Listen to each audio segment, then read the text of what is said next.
تو یہ مسجد حرام ہے، یہ خانہ کعبہ ہے، یہ لوگ جو بیچ میں ہیں یہ مطاف ہے، اس کو مطاف کہتے ہیں، طواف کی جگہ.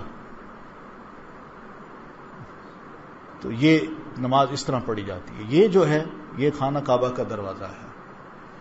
اس دروازے کے ساتھ یہ ملتزم ہے، اس کے اوپر چمٹ کے جتنی بھی دعا کی جا سکتی ہے، موقع مل جائے تو ضرور انسان دعائیں کرے. ملتزم کا مطلب یہ ہے کہ اپنے چھاتی کو، اپنے دونوں ہاتھوں کو اس دیوار پہ لگا کے ہم نے سرگوشی میں رو دھو کے رب کے حضور جو دعا کرنی ہے وہ ہم کریں، ضرور کریں. اور یہ بات یاد رکھیے، ہم اس خانہ کعبہ کی عبادت نہیں کر رہے.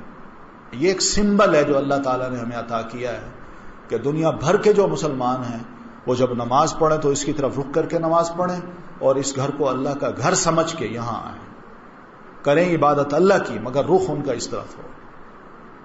عربی میں اگر دعائیں نہیں آتی، قرآن مجید کی آیات یاد نہیں، احادیث یاد نہیں، تو آپ اپنی زبان میں کیجیے. یہ میں مردوں کو کہہ رہا ہوں، خواتین کے لیے ضروری نہیں ہے کہ وہ اس ملتزم کو جا کے چمٹیں.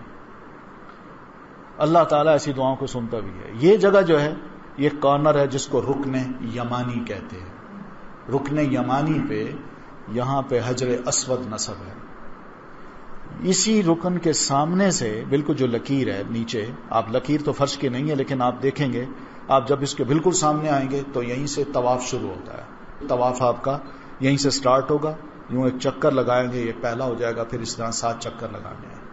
اور ہر چکر میں اس حجر اسود کو اگر چوم سکتے ہیں تو ضرور چومیے. اگر نہیں چوم سکتے رش کی وجہ سے تو اپنے اس ہاتھ کو اس پتھر کی طرف یوں کر کے کہنا ہے بسم اللہ اللہ اکبر. تو بہرحال اس حجر اسود کو چھونا یا اس کو چومنا فرض نہیں ہے، اس لیے کہ جب رش ہو تو انسان دوسروں کو تکلیف دے کے دھکم پیل کر کے وہاں پہنچے اور جا کے اس کو چومے تو یہ درست نہیں، تکلیف دینا ہے. آپ صلی اللہ علیہ وسلم نے حضرت عمر رضی اللہ تعالیٰ عنہ بڑے طاقتور تھے، ہمت والے تھے، تو ان کے ذریعے سے امت کو ایک پیغام دیا کہ عمر دھیان کرنا، لوگوں کو دھکم پیل کر کے تکلیف دے کے اپنا راستہ بنا کے حجر اسود کی طرف مت جانا. آسانی سے اگر ہو سکتا ہے تو ضرور کرو، ورنہ اشارے سے ہی اپنا طواف شروع کر دو. یہ ہے مقام ابراہیم، جس کے بارے میں قرآن میں اللہ نے فرمایا کہ اس خانہ کعبہ میں بہت سی نشانی ہیں اور اسی میں مقام ابراہیم ہے. یہ مقام ابراہیم اللہ تعالیٰ نے ایک نشانی بنا کے ہمارے لیے اس لیے رکھا ہے کہ آدمی جب اس کو دیکھتا ہے نا تو اس میں ایک پتھر ہے جس کے اوپر حضرت ابراہیم علیہ السلام کے پاؤں کے کچھ نشانات ہیں. یہ ایک علامت ہے اس بات کی کہ حضرت ابراہیم علیہ السلام نے اسی پتھر پہ کھڑے ہو کے خانہ کعبہ کی تعمیر کی تھی. تو اس کو مقام ابراہیم کیوں کہا ہے؟ یہ اس لیے کہا ہے کہ اس میں پتہ یہ چلے کہ اخلاص کا جو کام ہے، خلوص بھرا جو کام ہے، وہ رب کے حضور کیا درجہ پاتا ہے. ابراہیم علیہ السلام اور ان کے بیٹے اسماعیل نے بڑے اخلاص کے ساتھ خانہ کعبہ کو بنانے کی کوشش کی اور بنایا. تو اللہ تعالیٰ نے بتا دیا کہ ان دونوں باپ بیٹا کا جو خلوص ہے وہ ہمارے نزدیک یہ مقام حاصل کر چکا ہے. تو خلوص کے لیے ضروری نہیں ہے کہ کوئی بہت بڑی کوئی عمارت کھڑی ہو جائے یا بہت بڑی کوئی نشانی ہو ہمارے پاس، بلکہ وہ ایک اندر کا کام ہے. اللہ تعالیٰ اسی کو دیکھتا ہے اور قبول کر لیتا ہے. تو اس لیے مقام ابراہیم کو ایک سمبل بنا کے رکھا ہے کہ یہ خلوص کی ایک علامت ہے. اس کو آ کے دیکھ لیں، یہ پتھر ہے اور اسی پتھر پہ حضرت ابراہیم علیہ السلام کھڑے ہو کے خانہ کعبہ کو بنا رہے تھے. یہ ہے سائی کی جگہ جس کو مسعی کہتے ہیں. ایک سائٹ پہ صفا نام کی پہاڑی ہے اور دوسری سائٹ پہ مروہ نام کی پہاڑی ہے. تو صفا اور مروہ کے درمیان جو دوڑ لگاتے ہیں اس کو کہتے ہیں عربی میں سعی. تو یہ دوڑ لگانے کا مطلب یہ نہیں کہ ہم نے بھاگنا ہے بلکہ تیز تیز چلنا ہے. وہاں کچھ علامتیں ایسی ہیں کہ گرین رنگ کا جو ایک بیم آتا ہے وہاں سے لے کر اگلے گرین جو بیم ہے اس تک مردوں نے دوڑنا ہے، عورتوں نے نہیں دوڑنا. اس طرح واپسی پر بھی. تو اس کے بھی 7 چکر ہوتے ہیں. چکر وہ نہیں ہے جیسے کہ بیت اللہ کام لگاتے ہیں، بلکہ ایک بار صفا سے مروہ تک گئے یہ ایک سائی ہے، پھر واپس دوسری، پھر تیسری، چوتھی، پانچویں، چھٹی، ساتویں. سٹارٹ صفا سے ہوتا ہے اور مروہ پہ ختم ہوتا ہے. تو یہ ایک سائی ہے. اس میں بھی ذکر کرنا ہے ہم نے اللہ تعالیٰ کا. دعائیں کرنی ہیں، اللہ کا ذکر کرنا ہے، اس کی تسبیحات پڑھنی ہے اور دوڑ لگانی ہے احرام کی حالت میں جب انسان حج کر رہا ہوتا ہے۔ تو خیر روانگی سے قبل کی یہ کچھ تیاریاں ہیں جو ہمیں کم از کم اپنے آپ کو تیار کرنا چاہیے روحانی طور پر۔ پہلے تو یہ کہ واقعی ہم نے جو گزشتہ گناہ کی ہیں اللہ کے ہاں ندامت ہو کہ اللہ میں واقعی بڑا نادم ہوں، میں آئندہ نہیں کروں گا اور اسی نیت سے آ رہا ہوں تاکہ مجھے پاک صاف کر دے اور آئندہ انشاءاللہ اپنی زندگی کو کوشش کروں گا کہ تیرے کہے کے مطابق میں گزار لوں۔ پھر یہ ہے کہ اللہ تعالیٰ سے بخشش کروانے کا جذبہ ہو اور سفر پر جانے سے قبل یہ کہ جو احباب ہیں اپنے رشتہ دار ہیں ان کے ساتھ اگر کوئی زیادتی ہو چکی ہے تو انسان ان سے معافی مانگ لے۔ یہ حقوق العباد میں سے ہے۔ اللہ کا حق تو یہ ہے کہ ٹھیک ہے میں حج کرنے جا رہا ہوں، مگر بندوں کے بھی کچھ حق ہیں۔ بندوں کے حق بندے ہی معاف کر سکتے ہیں، اللہ معاف نہیں کرے گا۔ اللہ نے اپنا حق تو معاف کرنا ہے لیکن بندوں کے حق بندے ہی معاف کر سکتے ہیں۔ اس لیے آپ یہ فرمایا کرتے تھے کہ زندگی میں اپنے حق معاف کروا لو، بعد میں یہ معاف نہیں ہوں گے، بعد میں اللہ نے بندے کے سپرد کر دینا ہے تمہیں، اب وہ چاہے معاف کرے چاہے نہ کرے۔ اس لیے یہ بڑا اہم موقع ہوتا ہے کہ انسان جاتے جاتے سب سے معافی بھی مانگ لے، کوئی زیادتی کی ہے اس کو بھی دور کر دے اور پھر اس طرح آگے بڑھ جائے۔ قرض ہے تو وہ بھی ادا کر دے، گھر والوں کو بھی نصیحت کر جائے، کوئی پتہ نہیں واپس بندہ آتا ہے کہ نہیں آتا۔ اس لیے وہ نصیحت جو ہے، نصیحت اور وصیت یہ دو چیزیں ہیں۔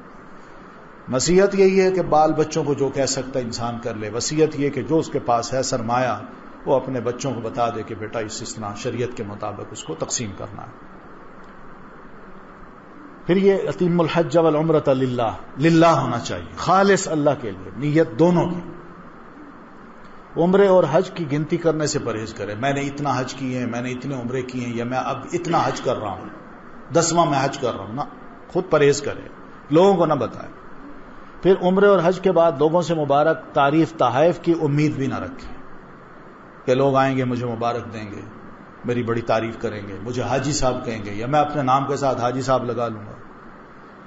غریب تو حاجی لگاتا ہے، بڑے لوگ ہوتے ہیں وہ الحاج لگا لیتے ہیں، تو یہ چیزیں نہیں ہونی چاہیے۔ محض اللہ کے لیے جب ہوتا ہے تو انسان اس کو نیکی کے عمل کو ہمیشہ خاموشی سے کرتا ہے اور پوشیدگی سے کرتا ہے، خفیہ طور پہ کرتا ہے۔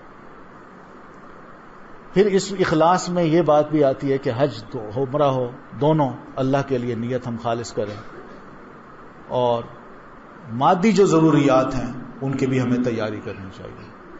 جو رقم ہم نے خرچ کرنی ہے وہ رزق حلال ہو، یہ کوشش ضرور کیجیے۔ حدیث میں آتا ہے انما الاعمال بالنیات، اعمال کا دار و مدار نیتوں پر ہے۔ یہ نیت اور عمل دونوں ایک جیسے ہونے چاہیے۔ میرا عمل اچھا ہے، نیت درست نہیں، وہ عمل قبول نہیں کرے گا اللہ۔ نیت اچھی ہے مگر عمل درست نہیں، وہ بھی اللہ قبول نہیں کرے گا۔ میں مسجد بنانا چاہتا ہوں، بڑی اچھی نیت ہے، مگر پیسے وہاں میں خدا نخواستہ رشوت کے یا سود کے لگاتا ہوں تو یہ عمل خراب ہے۔ اس لیے ایسی چیزوں کو اللہ قبول نہیں کرتا۔ قبول وہ ہوتی ہیں دونوں چیزیں ایک جیسی ہوں۔ تو اس لیے یہ بات بڑی ضروری ہے کہ میں نے نیک عمل کرنا ہے حج کا تو میرا رزق بھی حلال ہو، غلط نہ ہو۔ پھر سفر حج کے لیے کوشش کی جائے کہ نیک اور علم رکھنے والے لوگوں کی صحبت ہو، تاکہ آپ کو حج کے ریچول ادا کرتے دوران ان کی طرف سے کوئی نصیحت بھی ملتی رہے، اور اگر مسائل کا علم نہیں ہے تو وقتاً فوقتاً آپ ان سے مسائل بھی پوچھ لیں تاکہ حج یا عمرہ سنت کے مطابق ادا ہو جائے۔ پھر حج اور عمرے کے مناسک، دعائیں اور طریقہ کار کے بارے میں پختہ علم حاصل کیا جائے، یہ بھی علم ہو۔ اکثر و بیشتر ہمارے لوگ وہاں جاتے ہیں، کوئی مسائل کا علم نہیں ہوتا، جس طرح کوئی کہتا ہے ویسے کرنا شروع کر دیتے ہیں۔ پتہ ہونا چاہیے کہ میں نے کیا کیا کرنا ہے۔ تو اس لیے یہ حج کی جو کتاب ہے اس کو بار بار آپ پڑھیے گا، اور اگر کوئی مسائل سمجھ نہ آئے تو ان کو بھی پوچھ سکتے ہیں۔ دعائیں بھی آپ یاد کر لیجیے، اس لیے کہ صحیح منگتا بننے کے لیے کچھ پتہ تو ہو نا میں نے کیا مانگنا ہے۔ ہمیں تو مانگنا ہی نہیں آتا، سچی بات یہ، اس لیے کہ بس زبان پہ 2-4 لفظ ہوتے ہیں، اللہ معاف کر دے، اللہ میری والدہ کو معاف کر، میرے ماں باپ کو معاف کر، ان کا خیال کر، میری روزی بڑھا، میرے بچوں کا خیال، بس اتنی بات ہوتی ہے، زیادہ سے زیادہ اپنی فکر۔ جبکہ نبی علیہ الصلوۃ والتسلیم کی دعاؤں میں اتنی جامعیت ہے، اتنی کمپریہنسو دعائیں ہیں کہ آپ نہ صرف اپنے لیے، پوری امت کے لیے، اس کے مستقبل کے لیے، اس کی بھلائی کے لیے، معلوم نہیں اتنا خزانے ہیں اس میں کہ بندہ سنتا ہے دل سے آمین نکلتی ہے کہ آمین، اللہ باقی اس کو قبول کرے. اس لیے دعائیں جو ہے نا ہمیں یاد ہونی چاہیے، پتہ ہو کہ ہم صحیح مانگنے والے ہیں. پھر روانگی سے قبل جسمانی صحت کا بھی خیال ہو اور میڈیکل چیک اپ وغیرہ کروا کے جو ضروری دوائیں ہیں وہ ہمارے ساتھ ہوں تاکہ وہاں تکلیف نہ ہو. یہ چند چیزیں ہیں جو کہ ساتھ ہونی چاہیے، ٹھیک ہے نا. تو یہ بھی اپنے ساتھ ضرور رکھ لیجئے احتیاطاً. تو یہ تیاری یہی ہے کہ احرام باندھنے سے پہلے ہم نیت کریں کہ میں نے احرام باندھنا ہے اور اس کے لیے غسل کریں، نہا لیں. اور احرام باندھنے سے پہلے مرد حضرات اپنے جسم پر جو خوشبو لگانا چاہتے ہیں وہ لگا لیں. احرام باندھ کے اس کے بعد نہ لگائیں، احرام باندھنے سے پہلے خوشبو لگا سکتے ہیں. عورتیں خوشبو نہ لگائیں. فرض نماز بھی ادا کریں. اب یہ تہیہ کر لینا ہے کہ احرام کے دوران جو فرض نمازیں آئیں گی ہم نے ان کو ادا کرنا ہے. پھر یہ ہے کہ احرام کا لباس پہنیں، یعنی یہی جو 2 تولیے ہوتے ہیں، جو 2 رومال ہیں وہ ہم پہن لیں. اس احرام حالت کو کہتے ہیں. پھر نیت کی الفاظ بھی ادا کریں. وہ کیا ہے؟ لبیک حجم بالتمتع، لبیک حجم بالقران، لبیک حجم بالافراد. پھر تلبیہ پکاریں. تلبیہ کا مطلب ہے کہ لبیک اللہم لبیک لا شریک لک لبیک ان الحمد والنعمت لک والملک لا شریک لک. یہ تلبیہ ہے، اس کو مسلسل پکاریں جب تک ہم حرم نہیں پہنچتے. کوئی اور بات نہ ہو، کوشش یہی کریں کہ زبان پہ یہی ہو. جہاز میں بھی، جہاز کے اتر کے بھی، جدہ ایئرپورٹ پر بھی، اور اس کے بعد بسز میں بھی، اور جہاں پہنچیں اس وقت تک یہ کم از کم ہم کہتے رہیں. یہ بڑی بہترین پکار ہے جو اللہ کو بڑی پسند ہے. پھر ساتھ ساتھ دعائیں بھی کرتے رہیں. تلبیہ کے بعد کی مسنون دعائیں بھی پڑھیں. گھر سے نکلتے ہوئے سفر کی دعائیں بھی پڑھیں. یہ کوشش یہ کریں کہ اب اپنے آپ کو اسی حالے میں لے آئیں کہ ہم کسی طرح کوئی کام اب احرام کی حالت میں یا حج کی حالت میں ہم سے کوئی غلط نہ ہو. اچھے اچھے کام ہونے چاہیے. عمرہ کی اگر نیت ہے تو پہلے عمرے کی نیت کر لیجیے. وہی بات کہ حجم بالتمتع ہم کہیں گے تو نیت عمرے کی بھی ہوگی، حج کی بھی ہوگی. تو یہ جدہ ایئرپورٹ ہے، یہاں اتر کے بڑے آرام کے ساتھ ہم نے اپنا سامان لینا ہے. کیو میں کھڑا ہونا ہے، کیو بھی نہ توڑیں، کیونکہ حج ایک نظم و ضبط کا نام بھی ہے، ایک ٹریننگ بھی ہے. کوشش یہی کریں کہ ہم کیو بھی نہ توڑیں، جہاں جگہ ملتی ہے کھڑے ہو جائیں، اور جب اپنی باری آئے اپنی باری پہ اپنا پاسپورٹ جو ہے نا وہ لے کے باہر نکل آئے. پھر مکہ روانہ ہونا ہے جدہ سے نکل کے. تو یہ بسز ہوں گی، ان بسز پہ بیٹھ کے کچھ لوگ ٹیکسی پہ چلے جاتے ہیں. باہر پاسپورٹ اگر پاس ہے تو آپ ٹیکسی پہ بیٹھ کے بھی جا سکتے ہیں. راستے میں بھی وہی بات ہے کہ صبر کرنا ہے، دوسرے کو موقع دینا ہے وہ بیٹھ جائے. بزرگ ہیں تو ان کو اچھی سیٹ دے دیجیے. میں جوان ہوں تو میں کھڑا ہو جاؤں، کوئی مسئلہ نہیں.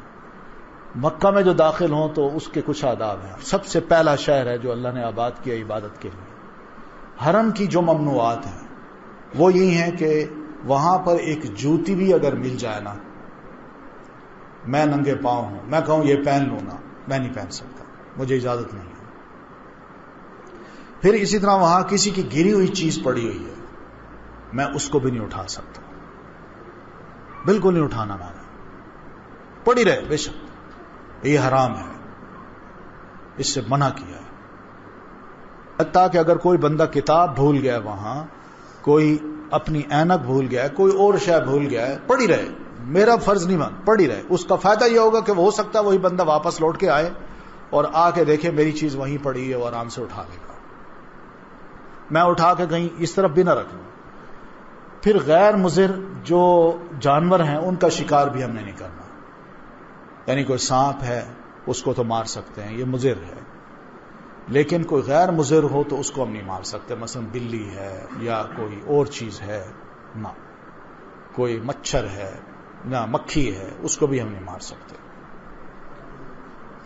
گھاس بھی نہیں کاٹنی وہاں گھاس اولاً تو اگتی نہیں، لیکن جب اگتی ہے تو تھوڑی سی ہے، اس رونق کو باقی رکھنا ہے، اس کو کاٹنا نہیں. ہم شہر میں جب مکہ میں داخل ہوں تو اس کی دعا بھی پڑھیں. وہ دعا اس میں لکھی ہوئی ہے. اسلحہ لے کے وہاں نہیں جا سکتے، یہ منع ہے، اس لیے کہ دوسرے کو خوف زدہ کرنے والی بات ہے. وہ شہر ایسا نہیں ہے، وہ امن کا شہر ہے، وہاں کوئی فتنہ پیدا نہیں کرنا. اللہ کے رسول فرماتے ہیں اس پر اللہ کی لعنت ہے جو وہاں جاتا ہے اور کوئی فتنہ پیدا کرتا ہے اور فتنہ پیدا کرنے کا ایک سورس یہ کہ میں مسلح ہو کے وہاں جاؤں اور دوسروں کو خوف زدہ کروں، جبکہ وہ امن کا شہر ہے۔ پھر مسجد حرام میں داخل ہوں تو داخل ہونے کی دعا پڑھیں، جیسے مسجد میں ہم داخل ہونے کی دعا پڑھتے ہیں۔ کعبہ شریف کو دیکھ کے بھی ہم دور کعبہ نظر آتا ہے تو ہم اپنے ہاتھ اٹھا لیں اور رب کے حضور دعا کریں، یہ بڑا اچھا موقع ہوتا ہے، ہم دعا کر سکتے ہیں۔ تو داخل ہونے کی ہی دعا ہے، بسم اللہ والصلاۃ والسلام علی رسول اللہ اللہم افتح لی ابواب رحمتک۔ بڑا خوبصورت لفظ ہے، اس پہ غور کریں۔ اللہ اپنے رحمت کے دروازے میرے لیے اب کھول دے، میں آیا ہوں، جو مانگوں گا تو مجھے دے دے، یہ تیری رحمت ہوگی، اپنے دروازے اب میرے لیے کھول دے۔ تو یہ خانہ کعبہ کے باہر کا ایک منظر ہے کہ یہاں پہ لوگ اکثر و بیشتر یہیں جمع ہو جاتے ہیں اور خانہ کعبہ اندر خالی ہوتا ہے۔ تو آپ کوشش کریں کہ مین گیٹ جو ہے، یہ چھوٹے چھوٹے دروازے جو ہیں ان کے نمبر بھی لکھے ہوئے ہیں، اپنے دوست احباب کو بتا سکتے ہیں کہ میں اس نمبر جو دروازہ ہے میں اس میں داخل ہو رہا ہوں، تم بھی ادھر آ جاؤ، تو وہاں ملاقات میٹنگ پوائنٹ بن سکتا ہے، یا نماز کے بعد یہاں مل سکتا ہوں۔ تو یہ سب دروازوں کے نمبر لکھے ہوئے ہیں، آپ انہی دروازوں سے حرم میں داخل ہوئیے، اندر جائیں گے، کافی کھلی جگہ ہے، نماز کے لیے جگہ مل جاتی ہے۔ اکثر جب ہم یہاں باہر کھڑے ہو جاتے ہیں تو یوں محسوس ہوتا ہے اندر خالی ہے، جبکہ اندر بہت کچھ ہوتا ہے۔ یہ خانہ کعبہ ہے، لیکن یہ جو لکیر بنائی گئی ہے یہاں سے سٹارٹ ہونا ہے، یہاں حجر اسود جو لگا ہوا ہے یہاں سے سٹارٹ ہونا ہے، اور اینٹی کلاک جانا یہ ہمارا چکر ہوگا، اور پھر اس کے بعد یہ ہم 7 چکر پورے کریں گے، سٹارٹ یہیں سے ہوگا اور اینڈ بھی یہیں ہوگا۔ تو اس ملتزم کو بھی چمٹا جا سکتا ہے، طواف کے دوران بھی دعائیں کرتے جائیے۔ تو سٹارٹ ادھر سے ہونا ہے، اینڈ بھی یہیں ہونا ہے۔ پھر اینڈ کے بعد کیا کرنا ہے، مقام ابراہیم ہے، اس مقام ابراہیم کے پیچھے آ کے کھڑے ہو کے، کہیں بھی جگہ ملتی ہو کھڑے ہو کے، مقام ابراہیم درمیان میں ہو آپ کے اور خانہ کعبہ کے، تو خانہ کعبہ کی طرف رخ کر کے 2 نفل پڑھنے ہیں۔ تو یہ 2 نفل جو ہیں یہ شکرانے کے ہوتے ہیں کہ اللہ تیرا شکر ہے کہ میں اس گھر میں آیا، تیرے گھر کا طواف کیا، اور طواف کے بعد اللہ سے دعا بھی مانگی جا سکتی ہے۔ تو طواف جب کرنا ہے تو باوضو ہوں، حجر اسود کے استلام کا مطلب یہ ہوتا ہے چھونا، چھو کے اپنے یعنی ہاتھ کو بوسہ دینا، یا اس کو چھونا اور یا بوسہ دینا، یا پھر اشارہ کرنا، یا آپ کے پاس کوئی چھڑی ہے تو چھڑی کے ذریعے اشارہ کرنا۔ سواری پہ سوار ہیں آپ تو آپ نیچے نہیں اتر سکتے تو چھڑی جو ہوتی ہے نا اس کی طرف اشارہ کر کے پھر بسم اللہ اللہ اکبر کہہ کے آدمی آگے گزرتا ہے۔ تو جو ہی ہم نے استلام کرنا ہے اس کے بعد تلبیہ کہنا چھوڑ دینا ہے، لبیک اللہم لبیک، یہ چھوڑ دینا ہے۔ دوران طواف بہت کچھ کیا جا سکتا ہے، قرآن مجید کی آپ تلاوت کر لیں، تسبیح پڑھ لیں، لا الہ الا اللہ پڑھ لیں، تحلیل اس کو کہتے ہیں، اور پھر اسی طرح جو دعائیں اذکار ہیں وہ بھی پڑھ لیں۔ کتابیں آپ کے پاس ہونی چاہیے، مثال کے طور پر یہ چھوٹی چھوٹی کتابیں ہیں جو الہدیٰ نے پرنٹ کی ہیں، یہ حج و عمرہ کی یا کنستعین ہے، اور پھر اسی طرح قرآن اور مسنون دعائیں ہیں، یہ آپ اپنے پاس اگر رکھنا چاہیں تو ضرور رکھ سکتے ہیں۔ یہ بہت اچھی ایتھینٹک دعائیں ہیں جو کہ قرآن مجید سے اور صحیح احادیث سے لی گئی ہیں۔ حجر اسود کے سامنے پہنچ کر سیدھے ہاتھ سے حجر اسود کو اشارہ کر کے بسم اللہ اللہ اکبر پڑھیں اور طواف کا پہلا چکر شروع کر دیں۔ پھر عورتیں جو ہیں شرعی پردہ کی پابندی کرتے ہوئے طواف کریں، یعنی بال پورے کور ہونے چاہیے عورتوں کے، ہاتھ بھی، اور پھر اس کے ساتھ ساتھ اچھی طرح وہ کورڈ ہو کے، یعنی خاتون جو ہے نا وہ خانہ کعبہ میں اللہ کا گھر ہے، اللہ کے گھر میں عبادت کی جا رہی ہے، وہ خود بھی بڑے اچھے طریقے سے آئے اور دوسروں کو بھی موقع نہ دے کہ خدا نخواستہ وہ گناہ گار ہوں۔ پھر مرد طواف کے دوران اپنا دایاں کندھا ننگا رکھیں گے، یہ پہلے جو 3 چکر ہیں اس میں طواف جب شروع کریں گے تو وہ کندھا ایسے ہوگا کہ کپڑا جو ہے وہ اپنے دائیں جو بغل ہے اس کے نیچے سے نکال کے اپنے بائیں کندھے پہ وہ ڈال دیں، تو دایاں کندھا ننگا ہو جائے گا، بایاں کندھا کورڈ ہوگا۔ تو 3 چکر اس میں کرنے ہیں، اور اس میں ذرا تھوڑا سا جمپ کے ساتھ بھی کرنا ہے، رمل کی صورت میں وہ کرنا ہے، اور باقی جو 4 چکر وہ آرام سے کرنا ہے۔ لیکن جب نماز کا وقت آ جائے اس دوران تو پھر اپنے کندھوں کو کور کرنا ہے، کندھے ننگے نہیں ہونے چاہیے۔ اور پھر اس کے بعد طواف اگر باقی رہتا ہے تو پھر دایاں کندھا ننگا کر کے پھر طواف تک چکر لگانا شروع کر دے. رکن یمانی کے قریب پہنچنے پر اس کو صرف چھونا مسنون ہے. اگر چھو نہیں سکتے تو اشارہ بھی نہیں کرنا چاہیے. لوگ کیا کرتے ہیں، نہ صرف چھوتے ہیں بلکہ چومتے بھی ہیں. تو یہ تکلفات ہیں، مناسب نہیں ہے. طریقہ یہی ہے جو نبی علیہ الصلوۃ والسلام نے بتایا ہے. ہر چکر کے شروع ہونے پر حجر اسود کو استلام کریں، وہی اشارہ، اور اسی طرح 7 چکر پورے کریں. طواف میں حتیم کے باہر سے گزریں. حتیم جو ہے وہ دیکھا ہے آپ نے، خانہ کعبہ کے ارد گرد ایک بڑی دیوار ہے. وہ اصل میں پہلے خانہ کعبہ کا حصہ تھا، لیکن بعد میں نبی علیہ الصلوۃ والتسلیم کے دور میں، جب آپ چھوٹے تھے، ابھی اب رسول نہیں بنے تھے، اس دور میں یہی ہوا تھا کہ پیسہ نہ ہونے کی وجہ سے خانہ کعبہ کو ذرا چھوٹا کر دیا گیا تھا. تعمیر کے پیسے نہیں تھے، تو جتنا بنا پھر اسی کو نبی علیہ السلام نے باقی رکھا. آپ کی خواہش تھی کہ میں اس کو بڑا کروں، مگر آپ فرما دیتے قوم بھی اس کو برداشت نہیں کرے گی، قوم ناراض ہوگی، تو پھر آپ نے اسی کو اسی طرح رکھا. تو وہ حتیم بھی ایک خانہ کعبہ کا حصہ ہے، لیکن حتیم کے اندر سے طواف نہیں کرنا، حتیم کے باہر سے طواف کرنا.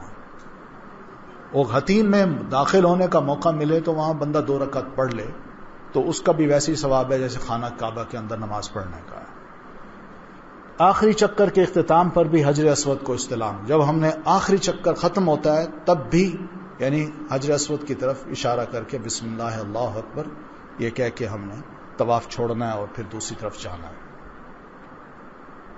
یہ جو دیوار ہے اس کو حتیم کہتے ہیں. حتیم کے اندر طواف نہیں ہو سکتا لیکن نماز پڑھی جا سکتی ہے. طواف کے 7 چکر پورے ہونے پر واتخذوا من مقام ابراہیم مصلی، کہ مقام ابراہیم کو بھی مصلی بناؤ، یعنی 2 رکعتیں وہاں پڑھیے. تو مقام ابراہیم کے پیچھے نفل پڑھنے کی جگہ پر 2 نفل پڑھیں. طواف ہو رہا ہو، اگر رش ہے مقام ابراہیم کے پیچھے بھی لوگ طواف کر رہے ہیں تو وہاں ہم کھڑے نہ ہوں. مناسب یہ ہے کہ وہاں کھڑے ہو کے 2 رکعت نہ پڑھیں، اس لیے کہ لوگ آئیں گے، دھکے پڑیں گے، کوئی دھکا دے گا، آگے پیچھے ہوں گے. تو اس سے بہتر ہے کہ جہاں طواف ہو رہا ہے اس سے پیچھے ہٹ کے، چاہے چھت کے نیچے بھی جانا پڑے، وہاں جا کے 2 رکعت پڑھ لیں، لیکن اپنے آپ کو بھی تکلیف نہ دیں اور دوسروں کو بھی تکلیف نہ دیں. پھر جو 2 رکعتیں پڑھنی ہیں نفل کی، پہلی رکعت میں سورہ کافرون اور دوسرے میں سورہ اخلاص پڑھیں. دعا مانگیں 2 نفل پڑھ کے، آب زمزم پر آئیں، آب زمزم پئیں، اور زمزم پینے سے پہلے بھی دعا مانگیں اللہ تعالیٰ سے.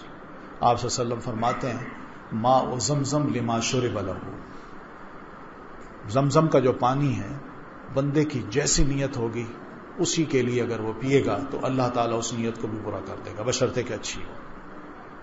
اور حقیقت یہ کہ بڑے بڑے علماء نے اپنے واقعات لکھے ہیں کہ زمزم پینے سے قبل ہم نے اللہ سے یہ 3 دعائیں کی، 1 دعا کی، 2 کی، اللہ یہ چیز مجھے عطا کر، اللہ نے عطا کر دی. ایک بہت بڑا علم ہے، علم العروض اس کو کہتے ہیں عربی زبان کا. تو یہ ایک نیا یونیک سا علم تھا. ایک سکالر وہاں گئے، انہوں نے حج بیت اللہ کا طواف کیا، پھر آئے، انہوں نے آ کے زمزم پینے سے پہلے اللہ سے ایک دعا کی، اللہ مجھے ایسا علم عطا کر جو آج تک تم نے کسی کو عطا نہیں کیا. تو وہ دعا کر کے جب واپس آئے تو اللہ نے دماغ میں ایسی بات ڈالی جس کو علم العروض کہتے ہیں، اور وہ انہوں نے اس کی پوری ایک سائنس لکھی، پوری کتاب لکھی. اور آج وہ علم مسلمان علماء جو ہیں، خاص طور پر جو عربی جاننا چاہتا ہے اس کے لیے وہ پڑھنا بہت ضروری ہے، بنیادی علم ہے. پھر اسی طرح ایک اور عالم تھے، انہوں نے بھی دعائیں کی کہ اللہ میں یہ چاہتا ہوں. تو جو ہی وہ حج کر کے واپس پہنچے، اللہ نے ایسے ایسے راستے بنائے، ان کے سارے کام پورے ہو گئے، سب کام پورے ہو گئے. اس لیے یہ بڑی اہم موقع ہوتا ہے کہ آدمی اچھی نیت کے ساتھ رب کے حضور دعا کر لے اس موقع پہ کہ اللہ میں تجھ سے یہ درخواست کرتا ہوں مجھے عطا کر، اور اللہ دے گا. اور ویسے بھی خانہ کعبہ میں انسان بیٹھا ہو، اللہ سے کچھ بھی مانگے اللہ دینے کو تیار ہو جاتا ہے، دیتا ہے اللہ، واقعی دیتا ہے. اور بندہ محسوس کرتا ہے میں نے یہ مانگا اللہ نے مجھے یہ دے دیا، اگر کچھ اور مانگتا اللہ وہ بھی دے دے گا. پھر اسی طرح آب زمزم کا چلو بھر پانی بھی ذرا تھوڑا سا سر پہ ڈالیں، یہی کہ جس طرح جسم اندر سے سیراب ہو، ذرا تھوڑا سا باہر سے بھی سیراب ہو جائے. اور ہو سکتا ہے کہ جو سکن کی کچھ بیماریاں ہیں وہ بھی شاید اللہ تعالیٰ دور کر دے. صفا پہاڑی کی طرف قرآنی آیت ان الصفا والمروۃ من شعائر اللہ پڑھتے ہوئے جائیں. اب طواف کے بعد آپ نے سعی کرنی ہے، تو وہاں پر ایک بلو کلر کی یعنی لائٹ ہے، وہ سمبل ہے کہ بھئی آپ ادھر سے ہی آ جائیں اور یہی راستہ لے لیں اور سیدھے چلے جائیں تو سامنے صفا پہاڑی ہے. اب یہاں سے ہم نے سعی شروع کرنی ہے. تو جب وہ صفا پہاڑی کی طرف جانا ہے تو پھر یہ آیت پڑھنی ہے ان الصفا والمروۃ من شعائر اللہ، کہ یقیناً صفا اور مروہ اللہ کے شعائر میں سے ہے. شاعر کا مطلب یہ ہے کہ اللہ نے اس کو ایک نشان بنا دیا ہے کہ تم یہاں آؤ، وہ ریچولز بجا لاؤ جو سیدہ ہاجرہ نے یا سیدنا ابراہیم علیہ السلام یا سیدنا اسماعیل علیہ السلام نے بجا لائے تھے، تم بھی وہ بجا لاؤ اور اس کو بجا لاتے دوران تم دعائیں کرتے رہو. تو یہ وہ دعائیں ہیں جو کہ ہم نے کرنی ہیں. یہ حجر اسود ہے. یہ آب زمزم کے اس طرح کے بہت سے وہاں رکھے ہوئے ہیں کولر. ان کولرز میں عموماً ٹھنڈا پانی ہوتا ہے. کچھ کولرز ایسے ہیں جو اگر ساتھ پڑے ہوں گے تو درمیان میں ایک کولر ایسا رکھا ہوگا جس میں عربی میں لکھا ہوتا ہے غیر مبرد. غیر مبرد کا مطلب یہ کہ ٹھنڈا نہیں ہے، یہ گرم ہے. تو وہ گرم بھی یوز کر سکتے ہیں، ٹھنڈا بھی یوز کر سکتے ہیں. لیکن عموماً یہ ہوتا ہے کہ آدمی جب گرمی سے ٹھنڈ میں آتا ہے تو یکدم ٹھنڈا پانی پیے تو گلا پکڑا جاتا ہے. تو اس لیے انہوں نے یہ رکھا ہے کہ کوئی بندہ اگر اپنے حفاظت کے لیے یہ استعمال کرنا چاہے تو کر لے. یہ ہے صفا پہاڑی. اب اس کے ارد گرد انہوں نے ایک بڑی وہ لوہے کی یعنی جالی کی دیوار کھڑی کر دی ہے، کیونکہ ہماری عادتیں ہیں کہ ہم جاتے ہیں ہر شے کو کھرچتے ہیں اور برکت کے لیے اپنی جیب میں ڈال کے یہاں بھی لے آتے ہیں. تو انہوں نے کیا کیا ہے کہ اس کے ارد گرد اب وہ شیشے کی ایک دیوار کھڑی کر دی ہے اور اب لوگ پڑے کھڑے ہو کے یہاں جیسے نیچے لوگ کھڑے ہیں بس اتنی دور کھڑے ہو کے اس پہاڑی کو دیکھتے ہیں، لیکن اندر جیسے پہلے بیٹھتے تھے اب کوئی نہیں بیٹھ سکتا. تو یہیں سے سائی شروع ہوتی ہے. یہاں یہ صفا ہے یہ نیچے، تو یہاں سے اب یوں جانا ہے ہم نے. اور جاتے وقت یہ گرین جو نشان ہے یہاں تک پہنچ کے پھر گرین نشان آتے ہی دوڑ لگانی ہے مردوں نے، عورتوں نے نہیں، مردوں نے. اور دوسرے گرین نشان تک یہ دوڑ لگاتے جانا ہے اور پھر اس کے بعد چلنا ہے، تیزی کے ساتھ چلنا ہے. یہاں جب سٹارٹ کرنا ہے صفا سے تو یہاں خانہ کعبہ کی طرف منہ کر کے دعائیں کرنی ہیں. یہ کتاب میں لکھی ہیں، یہ دعائیں پڑھنی ہیں، مسنون دعائیں ہیں. نبی علیہ السلام نے ایسا ہی کیا تھا. یہ اوپر دیکھ رہے ہیں گرین ایک نشان ہے چھوٹا سا لائٹ، یہ وہ جگہ ہے جہاں پہ جا کے اینڈ ہوتا ہے، دوڑ اینڈ ہوتی ہے. اور اس سے پہلے کی ہے نا وہاں سے سٹارٹ ہوتا ہے. جاتے ہوئے بھی اور آتے ہوئے بھی دونوں طرف دوڑنا ہے. پھر اسی طرح مروہ پہ جب آپ پہنچیں گے تو وہاں بھی خانہ کعبہ کی طرف رخ کر کے دعا کر کے تو ایک طواف آپ کا ختم ہو جائے گا. پھر اسی طرح واپس آئیں گے. یہ دوسرا، پھر تیسرا، چوتھا، پانچواں، چھٹا، ساتواں. عموماً لوگ یہ سمجھتے ہیں کہ یہ پورا ایک چکر لگے گا تو ایک طواف ہوگا، تو اس کا مطلب ہے کہ 14 چکر لگا لیتا ہے. وہ درست نہیں ہے. تھک بھی جاتا ہے بندہ.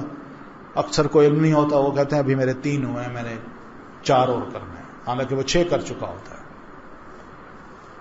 تو یہ ایک سائی کا منظر ہے. دیکھیے جانے والے دوسری طرف سے جا رہے ہیں، آنے والے ادھر آ رہے ہیں. صفا پہاڑی پر اتنا چڑھیں کہ کعبہ نظر آئے، یعنی آپ اتنا چڑھ جائیں کہ آپ جب کعبہ کی طرف رخ کریں تو آپ کو کعبہ کا کچھ تھوڑا سا نظر آنے لگ جائے، بس کافی ہے.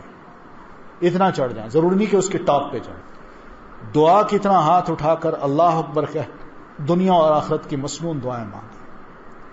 ہر سائی کے بعد قبلہ کی طرف رخ کر کے ضرور دعا کیجیے. یہ سارا موقع ہی دعائیں کرنے کا، کوئی موقع ضائع نہ کیجیے. صفا سے مروہ تک اللہ کا ذکر کرتے ہوئے ایک چکر مکمل کریں. یہ ہے یہاں سے یہاں تک ایک چکر، اور درمیان میں ذکر ہو، بس دعائیں ہوں. مروہ پر بھی صفا کی طرح دعائیں مانگیں. سبز ستونوں کے درمیان مرد تیز چال چلیں اور عورتیں ہلکی چال. صفا اور مروہ کے درمیان کے 7 چکر مکمل کریں. 7ویں چکر پر بال کاٹ کر احرام کی حالت سے باہر آ جائیں. مرد جو ہے نا ان کے لیے 2 طریقے بتائے ہیں، مقصرین و محلقین. یا تو وہ بالوں کو کٹوا لیں، مشین پھروا لیں، یا پھر منڈوا لیں. عورت کے لیے یہ ہے کہ وہ اتنے بال کم از کم اپنی انگلی کے برابر اپنے بالوں کی جو لٹ ہے وہاں سے اتنے بال کٹوا لے. تو بس یہ کیا، اب احرام کی حالت سے باہر نکل آیا تو اس کا عمرہ ہو گیا. مردوں کا حلق کروانا افضل ہے. حلق کا مطلب منڈوانا، شیو کروانا، سر کا شیو کروانا. نبی علیہ الصلوۃ والتسلیم نے دعائیں دی ہیں. آپ نے فرمایا اللہ جو سر کو منڈواتے ہیں سر کے بالوں کو منڈواتے ہیں ان کا تو جو ثواب ہے، لیکن میں تجھ سے یہ ضرور درخواست کروں گا جو سر کو منڈواتے ہیں ان کو ڈبل ثواب عطا فرما۔ یہ نبی علیہ السلام کی بھی ایک دعا ہے۔ تو یہ ہے وہ گرین نشان، یہاں سے دوڑنا ہے اور وہ اگلے گرین نشان تک یہ ذرا ہلکا سا دوڑ لگا کے وہاں تک پہنچنا ہے۔ اس دوران اگر نماز کا وقت آ جاتا ہے تو نماز ہم نے باجماعت پڑھنی ہے، کیونکہ خانہ کعبہ میں سب سے افضل جو عبادت ہے وہ باجماعت نماز ہے، پھر اس کے بعد طواف ہے، پھر اس کے بعد اعتکاف ہے۔ اعتکاف کا مطلب آپ بیٹھے ہیں، آپ بیٹھ کے اللہ تعالیٰ کا ذکر کر رہے ہیں، دعائیں مانگ رہے ہیں، یہ اعتکاف ہے۔ وہاں ظاہر ہے اعتکاف کی وہ شکل نہیں ہوتی جیسے ہم اپنی مسجدوں میں بنا لیتے ہیں کہ کپڑے ٹانگ لیے چاروں طرف اور درمیان میں ہم بیٹھ گئے۔ وہاں یہ معتکف کا مطلب تھوڑی دیر وہ ٹھہر گیا اور اس نے دعائیں کی بیٹھ کے۔ تو جو سب سے افضل طریقہ ہے وہاں عبادت ہے وہ باجماعت نماز ہے، اور اس نماز کو بھی آپ دیکھ لیجئے کیا ثواب ہے اس کا۔ ایک نماز خانہ کعبہ میں پڑھی جائے باجماعت، اس کا 1,00,000 نمازوں کا ثواب ملتا ہے جو آپ اپنے شہر کسی بڑی مسجد میں پڑھ لیں، اور مسجد نبوی میں ایک نماز باجماعت پڑھیں گے تو اس کا 1,000 نمازوں کا ثواب ملے گا۔ اب بندہ یہ سوچتا ہے کہ 1,00,000 نمازیں اگر دیکھیں ہماری 50 60 70 سال عمر ہوتی ہے، بالغ ہوتے ہیں، بالغ ہونے کے بعد جو فرض عائد ہوتا ہے تو اس میں 55 سال 60 سال بھی اگر ہم نمازیں پڑھتے ہیں نا تو 60 سال کی نمازیں زیادہ سے زیادہ 50,000 بنتی ہیں۔ وہاں ایک نماز اگر ہم پڑھتے ہیں تو 1,00,000 نمازوں کا ثواب ملتا ہے۔ تو دیکھا جائے تو یہ ورتھ ہے کہ ہم اتنا خرچہ کر کے اب جب وہاں جاتے ہیں نماز پڑھ لیتے ہیں تو واقعی اتنا خرچہ بھی کیا، عبادت بھی کر لی، اللہ نے اتنا بڑا ثواب بھی دے دیا، بہت بڑا موقع ہوتا ہے۔ اس لیے یہ سوچنا بھی کہ پیسے کہاں سے آئیں گے، تکلیف ہوگی، یہ سب مناسب لگتا ہے کہ وہاں انسان جائے، نماز پڑھے، باجماعت نماز پڑھے، جتنی زیادہ نمازیں وہاں پڑھ سکتا ہے بندہ پڑھے۔ خانہ کعبہ میں اس میں نماز پڑھنا زیادہ افضل ہے حدیث کے مطابق بنسبت مسجد نبوی میں نماز پڑھنے کے، اور مسجد نبوی میں نماز پڑھنا زیادہ افضل ہے بنسبت مسجد اقصی میں نماز پڑھنے کے۔ مسجد اقصی، مسجد نبوی اور حرام، یہ 3 مسجدیں ہیں جس کے بارے میں اللہ کے رسول فرماتے ہیں آپ نے عبادت کی غرض سے گھر سے باہر نکلنا ہے، ٹریول کرنا ہے تو ان 3 مسجدوں کا رخ کیجئے، وہاں نماز پڑھنے کا زیادہ ثواب ملے گا، عبادت کرنے کا ثواب ملے گا۔ کہیں اور جائیں گے تو عبادت کا ثواب نہیں ملے گا۔ تو یہ ایک بہت اہم چیز ہے جو کہ ہمیں سامنے رکھنی ہے۔ اکثر و بیشتر یہ بھی ہوتا ہے ہم کہتے ہیں جی وہاں 40 نمازیں پڑھنی ہیں مسجد نبوی میں، وہ کوئی مسئلہ نہیں ہے ایسا شرعی۔ اصل جو چیز ہے وہ یہ ہے کہ آپ یہ دیکھیں کہ نماز پڑھنے کا ثواب سب سے زیادہ کہاں ہے۔ حدیث رسول بھی یہی ہے، آپ فرماتے ہیں خانہ کعبہ میں ایک نماز پڑھنے کا 1,00,000 نمازوں کے برابر کا ثواب ہے۔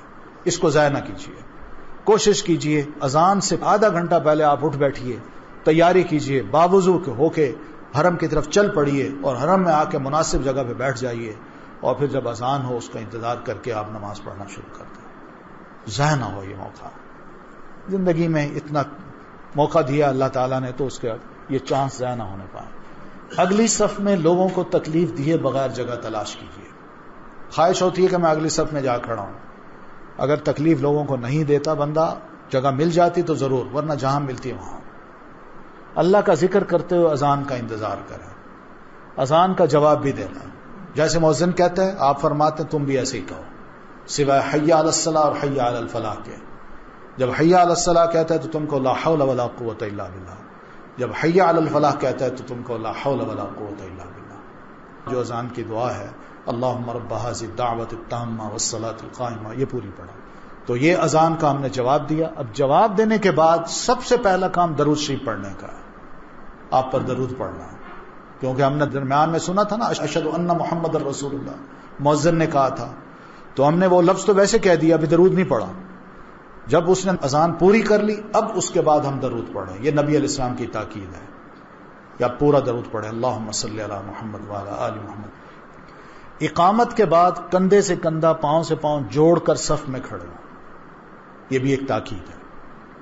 آپ نے فرمایا کہ دیکھیے صف کی جو تعریف قرآن مجید میں کی گئی ہے نا، وہ یہ کی گئی ہے، سورہ جمعہ کی آیت ہے کہ ان اللہ یحب الذین یقاتلون فی سبیلہ کأنہم صفا کأنہم بنیان مرصوص. اللہ تعالیٰ ان لوگوں کو بڑا پسند کرتا ہے جو اللہ کی راہ میں جہاد کرتے ہیں اور آپس میں صف بنا کے دشمن کے مقابلے میں اس طرح کھڑے ہوتے ہیں جیسے سیسا پلائی ہوئی دیوار ہو. تو سیسا پلائی ہوئی دیوار جو ہے وہ کیسی ہوتی ہے؟ اس میں کوئی خلا نہیں ہوتا، اس سے کوئی شے آرام سے بندہ لے نہیں سکتا. تو اس طرح خلا کو پر کرنا اور آپس میں جڑ کے کھڑا ہونا، یہ علامت ہے، اظہار ہے اس بات کا کہ اللہ ہم مسلمان ایک ہیں، ہم اکٹھے ہیں، ہمارے دل ملے ہوئے ہیں، تیرے آگے کھڑے ہیں، اکٹھے کھڑے ہیں اور تیری عبادت کر رہے ہیں، تیرے آگے سب جھک رہے ہیں. آپ کا یہ فرمان بھی ہے، یہ بھی یاد رکھیے. آپ یہ فرماتے ہیں کہ اگر تم اللہ کے آگے مل کے کھڑے نہیں ہو سکتے تو اللہ تمہارے دلوں کو بعد میں بھی نہیں جوڑے گا. تو اس لیے یہ ایک بڑی تربیت ہے ہم مسلمانوں کی کہ ہم مسلمان جب نماز میں کھڑے ہوں تو با جماعت کھڑے ہوں، ایک دوسرے کے ساتھ مل کے کھڑے ہوں، کوئی خلا درمیان میں نہ ہو. امام کے پیچھے سورۃ فاتحہ دل میں پڑھیں، باقی قرآن توجہ سے سنیں جو امام پڑھتا ہے. رکوع سجدے قوما میں امام کی پیروی کریں، اس سے پہلے نہ جائیں، نہ پہلے اٹھیں. امام جب رکوع کر لے پھر رکوع میں جائیں، وہ سمع اللہ لمن حمدہ کہے، پھر وہ سجدے میں چلا جائے پھر ہم سجدے میں جائیں. اپنی طرف سے پہل نہ کریں، پھر امام بنانے کی ضرورت ہی نہیں ہے. اگر ہم نے پہل کرنی ہے تو پھر امام کیوں بنایا؟ پھر اسی طرح امام کے سلام پھیرنے کے بعد ہم نے سلام پھیرنا ہے، پہلے نہیں پھیرنا. یعنی پہل نہیں کرنی ہے ہم نے، بلکہ وہ جب کر چکے پھر اس کے بعد کرنا ہے. یہ بھی میں آپ کو پہلے عرض کر چکا ہوں کہ وہاں آپ کو ہر نماز کے بعد یہ اناؤنسمنٹ سننے میں ملے گی کہ نماز جنازہ ہے، نماز جنازہ پڑھنی ہے. فوت ہو گئے لوگ، وہ ہمارے حاجی ہوتے ہیں، ہم میں سے ہی ہوتے ہیں، اور بیچارے فوت ہو جاتے ہیں اور ان کی باڈی کو تجہیز و تکفین کے بعد وہاں لے آتے ہیں، امام کعبہ پڑھا دیتے ہیں نماز. تو سب حاجیوں کو، نمازیوں کو کہا جاتا ہے کہ بھئی نماز پڑھو اس کے لیے. تو ہے بڑی سعادت کی بات، بڑی سعادت. یہ نماز جنازہ جو ہے نا، مرد بھی جہاں پڑھیں گے خواتین بھی پڑھ سکتی ہیں.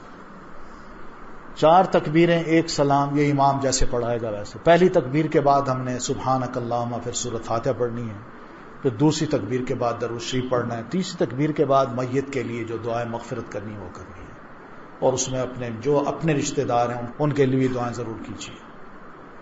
جو بھی والدین ہیں، بزرگ ہیں، رشتہ دار، احباب، اپنی اولاد، کوئی عزیز فوت ہو گیا، ان کے لیے ضرور دعائیں کرنی ہیں. چوتھی تکبیر کے بعد صرف دائیں طرف سلام. امام دائیں طرف سلام پھیرتا ہے تو السلام علیکم ورحمۃ اللہ وہ کہہ کے دوسری طرف نہیں پھیرتا. تو مسنون یہی ہے کہ ایک طرف پھیر دیا جائے، کافی ہے. نماز جمعہ اس کے لیے بھی خوب تیاری کرنی ہے، اس لیے کہ جمعہ بہرحال بیت اللہ کا جو جمعہ ہے یہ بھی بہت بڑی سعادت ہے، بہت بڑی سعادت ہے. جمعہ کا ثواب وہ تو ویسے ہی ہم یہاں پڑھ لیں تو اس کا اتنا بڑا ثواب ہے، جب وہاں پڑھیں گے تو کتنا بڑا ہوگا. ہر عبادت جو وہاں کریں گے یقین مان کے کیجئے کہ یہاں جو میں کرتا ہوں اس کا 1 ملتا ہے، وہاں کروں گا تو 1 لاکھ کے برابر ملے گا مجھے. تو غسل کریں، سرما لگائیں. آج سرما لگانا بڑا مرد حضرات کے لیے بڑا عجیب سا ہے، بچے بھی ہنستے ہیں کہ سرما لگایا ہوا آپ نے. یہ مسنون طریقہ ہے.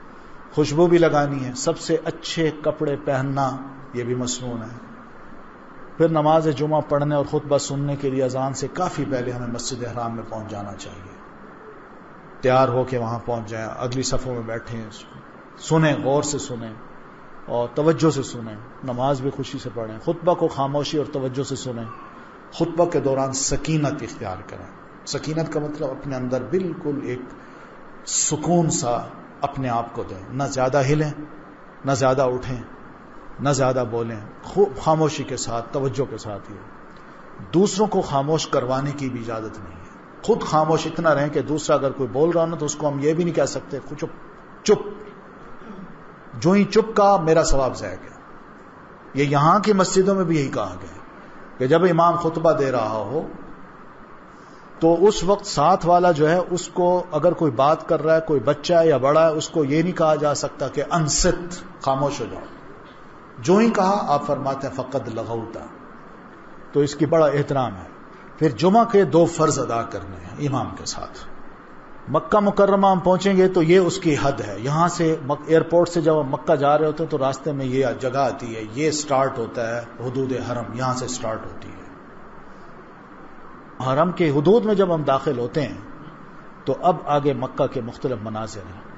یہ جو منظر ہے یہ آپ کو مینا کا مل رہا ہے. یہ مینا کی وادی ہے, اس کا یہ ایک منظر ہے. خیمے لگے ہوئے ہیں اور پورا ایک شہر آباد ہو جاتا ہے. یہ جبل رحمت ہے. یہ مسجد نمرہ ہے, بہت بڑی مسجد ہے. یہ ہمارے جو حاجی جب جاتے ہیں نا وہاں تو یہ سمجھتے ہیں کہ مسجد نمرہ فل ہوگی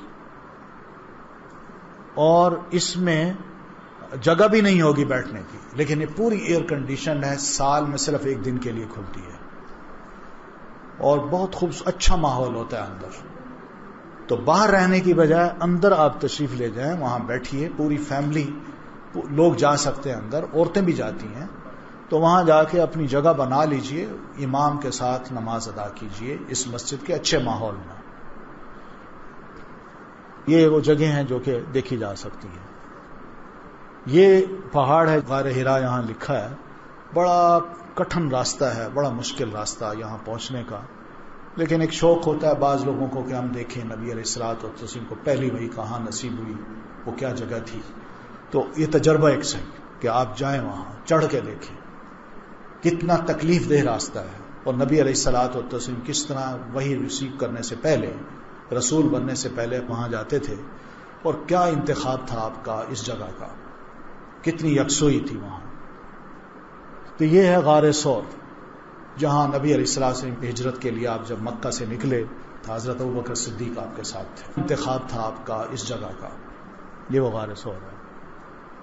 یہ جو جگہ ہے یہ جنت المالا ہے, مکہ کا قبرستان ہے. تو مکہ میں مکی لوگ جب فوت ہوتے ہیں تو ان کو مختلف قبرستانوں میں دفنایا جاتا ہے, لیکن یہ بہت پرانا قبرستان ہے. اس میں سیدہ خدیجہ الزہرا رضی اللہ عنہا یہ دفن ہے, اور اس طرح کچھ اور بھی. یہ مکتبہ ہے مکۃ المکرمہ. یہ جب مکہ سے نکلیں گے آپ عزیزیہ کی طرف جاتے وقت تو راستے میں یہ مکان آتا ہے. یہ وہ مکان ہے جہاں اللہ کے رسول پیدا ہوئے تھے. یہ اس کو ایک سمبل کے طور پر مکتبہ یعنی مکہ مکرمہ کی لائبریری کے نام سے اس کو رکھا گیا ہے. مدینہ پہنچنا ہے تو وہاں مسجد نبوی ہے, مسجد قباء ہے, جنت البقیع ہے, اور اس طرح جبل احد ہے. تو یہ وہ جگہ ہیں جو کہ دیکھی جا سکتی ہیں. لیکن ان تمام زیارات کو زیارت کرنے کی جو نیت ہے وہ بھی بڑی مناسب ہونی چاہیے. بس کہ میں نے ان جگہوں کو دیکھنا ہے, اور یہ جگہیں ایسی ہیں جہاں نبی علیہ السلام تشریف لائے, صحابہ کرام آتے تھے, اور یہاں کی یہ علامات ہیں یا یہ تاریخ ہے اس کی. اس نیت سے مسجد نبوی کی زیارت کی نیت سے مدینہ کا سفر کریں. پہلی نیت تو یہ ہونی چاہیے کہ میں نے مسجد نبوی میں جا کے نماز پڑھنی ہے, اس کی زیارت کرنی ہے. شہر میں داخل ہونے کی دعا پڑھیں, وہ دعا لکھی ہے. مسجد نبوی میں داخل ہونے کی وہی دعا, بسم اللہ والصلاۃ علی رسول اللہ اللہم افتح لی ابواب رحمتک. پھر مسجد میں جب داخل ہوں تو بیٹھنے سے پہلے مسجد میں تحیت المسجد بھی پڑھ لیں. 2 رکعت نماز نفل کی تحیت المسجد اس کو کہتے ہیں. باوضو داخل ہوں, 2 رکعت پڑھ کے پھر بیٹھیں. وہاں کوئی گپ شپ نہ کریں, بلکہ آدمی وہاں دیکھتا ہے عمارت کیسی بنی ہے, اے سی لگے ہوئے ہیں, ٹھنڈا ماحول ہے, اور پھر اس کے ساتھ بہت کچھ اور بھی ہے. تو ان تمام چیزوں کو ایک دفعہ دیکھنے کے بعد کافی ہے کہ وہاں بیٹھ کے زیادہ سے زیادہ ذکر کریں, اور اس میں تلاوت قرآن ہو سکتی ہے, نوافل ہو سکتے ہیں, درود شریف ہو سکتا ہے, پھر مطالعہ سیرت ہو سکتا ہے. نبی علیہ السلام کی سیرت کا مطالعہ کیجیے. اس سیرت میں آپ کو یہاں محسوس ہوگا کہ اللہ کے رسول صلی اللہ علیہ وسلم یہیں چلتے تھے, یہیں پھرتے تھے, یہاں دیگر صحابہ کرام تھے جو رہتے تھے, کس طرح انہوں نے اپنا وقت گزارا, اور آج ماشاءاللہ ان کی محنت کا نتیجہ کیا ہے. پھر احادیث بھی پڑھ لیں. پھر نبی علیہ الصلوۃ والتسلیم کی جو قبر مبارک ہے اس کے قریب جائیں, لیکن شور اور غل نہ کریں. یہ ادب کا تقاضا ہے کہ آپ کی قبر مبارک اور مسجد نبوی خود یہ دونوں نہ ہمارا شور ان میں شامل ہو, نہ کوئی غل گپاڑا شامل ہو. انتہائی ادب اور احترام کے ساتھ یہ مسجد مسلمان سے مطالبہ کرتی ہے کہ یہاں داخل ہوں, عبادت کی غرض سے داخل ہوں, اور دوسرا یہ کہ نبی علیہ الصلوۃ والتسلیم کی مسجد ہے اور آپ کی قبر مبارک بھی اس مسجد میں ہے, تو لہذا پورے ادب اور احترام کے ساتھ وہاں شامل ہونا. ریاض الجنہ ہے، ایک مقام ہے جو آپ فرماتے ہیں ما بین ممبری و بین بیتی روضۃ من ریاض الجنہ. میرے ممبر، جو آپ ممبر پہ کھڑے ہو کے خطبہ دیتے تھے، ممبر اور میرے گھر کی دیوار کے درمیان جو جگہ ہے یہ جنت کے باغوں میں سے ایک باغ ہے.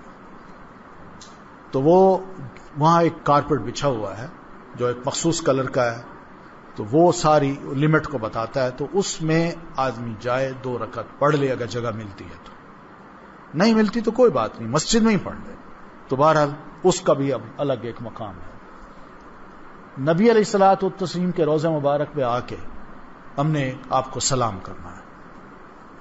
سلام کا ایک سادہ طریقہ تو یہی ہے کہ ہم یہی کہیں السلام علیکہ ایھا النبی ورحمۃ اللہ وبرکاتہ، السلام علیکہ یا رسول اللہ، السلام علی النبی علی رسول اللہ صلی اللہ علیہ وسلم. یہ تینوں لفظ ہم کہہ سکتے ہیں. تو یہ کہہ کے ہم نبی علیہ السلام پر سلام بھیجیں. لیکن اصل جو چیز ہے نا، اس سلام کو بھیجنے سے پہلے ضرور نبی علیہ السلام کی لائف ہسٹری جو ہے نا وہ دماغ میں ہونی چاہیے کہ آپ نے کتنی قربانیاں دیں، کتنی محنت کی، کتنی اذیتیں سہی، کتنے مقابلے کیے، کتنی آپ پر چڑھائی کی گئی، کتنا ظلم اور زیادتی کی گئی، اور نبی علیہ الصلوۃ والتسلیم کی سیرت کیا تھی. یہ سب چیزیں ذہن میں ہوں، پھر اس کے بعد یہ سلام پڑھیں تو مزہ آتا ہے. واقعی پتہ چلتا ہے کہ اب نبی علیہ السلام اس کو ڈیزرو کرتے ہیں. پھر یہی طریقہ حضرت ابوبکر صدیق اور حضرت عمر کو سلام کرنے کا. آپ جب جائیں گے تو وہاں دیکھیں گے کہ ایک پہلا خانہ آتا ہے راؤنڈ سا، پھر دوسرا، پھر تیسرا. یہ جو راؤنڈ سا ہے کھانا، پہلا نبی علیہ السلام کا ہے، دوسرا حضرت ابوبکر کا، اور تیسرا سیدنا عمر کا. اور وہ اس طرح ہے کہ نبی علیہ الصلوۃ والتسلیم کی قبر مبارک جو ہے وہ یوں ہے، پھر ابو بکر رضی اللہ تعالیٰ عنہ کی آپ کے سر ہے اور نبی علیہ السلام کا پاؤں ہے اس کے برابر ہے، پھر حضرت عمر کی بھی اسی طرح ہے. تو اس وجہ سے ایک کا سوراخ یہاں ہے، دوسرے کا یہاں ہے، تیسرے کا یہاں ہے. تو اس وجہ سے ہر ایک پہ آ کے ہمیں سلام کرنا ہے. مسجد نبوی میں با جماعت فرض نماز دوسری مساجد میں 1000 نمازوں سے افضل ہے. یہ بھی ضائع نہ ہو چانس، سوائے مسجد حرام کی کہ وہاں ایک نماز دوسری مساجد میں 1,00,000 نمازوں کے برابر ہے. یہ مسجد نبوی ہے، رات کا اس کا ایک منظر ہے. اب تو ماشاءاللہ بہت بڑی کر دی گئی ہے، اور یہ نبی علیہ الصلوۃ والتسلیم کی مسجد کا مینار ہے، اور ساتھ ہی آپ کی جو روضہ مبارک ہے اس کا ایک گنبد ہے جس کو ہم اکثر و بیشتر، یہ ہے وہ مسجد کا اوپر سے ایک سین. اور چھوٹی اصل جو مسجد ہے وہ اس کا بھی سین دیکھ لیجئے. یہ ترکوں کی بنائی ہوئی ہے جہاں نبی علیہ السلام کا روضہ ہے، اور یہ 2 مینار ہیں، اور ادھر جہاں چھوٹے چھوٹے گنبد نظر آ رہے ہیں. بس یہ ایک لمٹ تھی. یہ ترکوں کے دور تک، یعنی آج سے کوئی 40 سال پہلے تک یہ مسجد ایسی تھی، اور پھر اس کے بعد یہ سب اضافہ ہوا ہے. یہ اس کے اندر کا منظر ہے، جو نیا ایک بنایا ہے پورشن، یہ اس کا ایک منظر ہے. یہ پرانا ہے، جو مسجد کے بالکل اندر کا جو دالان ہے یا ہال ہے، یہ وہ ہے منظر. یہ جو آپ کو نظر آ رہا ہے بائیں سائڈ پہ، یہ ہے وہ ممبر کی جگہ جہاں نبی علیہ الصلوۃ والتسلیم خطبہ جمعہ دیا کرتے تھے. اور یہ گھر، یہ جگہ اور ساتھ ہی جو دیوار ہے، اس کے درمیان آپ نے کہا ہے کہ جو جگہ ہے یہ جنت کے باغوں میں ایک باغ ہے. یہ وہ ممبر ہے، اصل ممبر کی جگہ جہاں اللہ کے رسول صلی اللہ علیہ وسلم خطبہ جمعہ یا ویسی تقریر کرتے تھے تو یہاں رہتے تھے. تو یہاں عبادت کر کے پھر مسجد قباء ہے. یہ قباء ایک تاریخ ہے. نبی علیہ السلام جب ہجرت کر کے مدینہ میں داخل ہوئے تو سب سے پہلے آپ قباء وادی میں آئے. تو قباء میں آپ پہنچے تو وہاں مسجد بنی، یہ مسجد قباء کے نام سے وہ معروف ہے. اور اس مسجد کی زیارت کے لیے نبی علیہ السلام بھی جایا کرتے تھے. آپ تقریباً ہر ہفتے پیدل چل کے مسجد نبوی سے مسجد قباء جاتے تھے، اور وہاں نماز پڑھتے تھے، اہل قباء سے ملتے بھی تھے، بڑی محبت کرتے تھے ان سے. بلکہ ایک دفعہ تو آپ صلی اللہ علیہ وسلم نے ان سے ایک سوال کیا کہ مسلمانوں یہ بتاؤ کہ تم کون سے ایسے کام کرتے ہو جس کی تعریف اللہ تعالی نے قرآن مجید میں کی ہے کہ فیہ رجال یحبون ان یتطہروا، کہ اس مسجد میں مسلمان ایسے لوگ ہیں جو پسند رکھتے ہیں اس بات کو کہ ہم پاک صاف ستھرے رہیں، ناپاکی سے دور رہیں. تو یہ وہ تعریف تھی جو اللہ تعالیٰ نے محل قباء کی تعریف کی ہے قرآن مجید میں، اور ان نمازیوں کی. بڑے اچھے لوگ ہیں، بہت اچھے لوگ ہیں وہاں. اب مسجد قباء کے ارد گرد جو رہنے والے لوگ ہیں آپ ان سے ملیں، مزہ آتا ہے مل کے، بڑے مخلص سادہ اچھے مسلمان ہیں. مجھے بھی ان لوگوں سے مل کے بیٹھ کے باتیں کرنے کا موقع ملا تو واقعی پتہ چلتا ہے کہ وہ بڑے فکر مند ہیں دین کے لیے اور دین کے پھیلاؤ کے لیے. تو اس لیے آپ فرماتے ہیں جو شخص اپنے گھر سے نکلے اور مسجد قباء آ کر 2 رکعت نماز نفل پڑھے اسے 1 عمرے کے برابر ثواب ملتا ہے. تو اس لیے یہاں جانا چاہیے. یہ پھر مسجد نبوی کے باہر کا ایک منظر ہے. یہ بقیع ہے، جنت البقیع اس کو کہتے ہیں. بقیع کہتے ہیں ٹکڑے کو، جنت کا ایک ٹکڑا. جو مسلمان نبی علیہ السلام کے دور میں فوت ہوئے ان کا یہ قبرستان بنا تھا. تو اس قبرستان میں بہت سے صحابہ شہید جو صحابہ ہیں وہ دفن ہیں، حتیٰ کہ آپ کی ازواج مطہرات بھی یہیں دفن ہیں، آپ کی اولاد جو ہے نا بچیاں وہ بھی یہیں دفن ہیں. تو اس کو جنت البقیع کہا گیا. اور صحابہ کرام نبی علیہ الصلاۃ والتسلیم کو باقاعدہ یہ کہا بھی گیا اللہ کی طرف سے. آپ سوئے ہوئے تھے گھر میں، آپ کو جبریل امین نے آ کے عرض کی اللہ کے رسول آپ اٹھیے اور جنت البقیع جا کے جنت البقیع کے جتنے بھی فوت شدہ مسلمان وہاں دفن ہیں ان سب کے لیے دعائے مغفرت کیجیے. تو نبی علیہ الصلاۃ والتسلیم رات کو اٹھ کے وہاں گئے اور آپ نے جا کے وہاں ان کے لیے دعا کی. وہ پورا واقعہ ایک تفصیلی واقعہ ہے جو ام المومنین سیدہ عائشہ رضی اللہ تعالیٰ عنہ بیان کرتی ہیں، اس سے بڑے سبق ملتے ہیں. تو بہرحال یہ جنت البقیع ہے. یہ راستے انہوں نے بنا دیے ہیں، اب 4 دیواری بھی کھڑی کر دی ہے.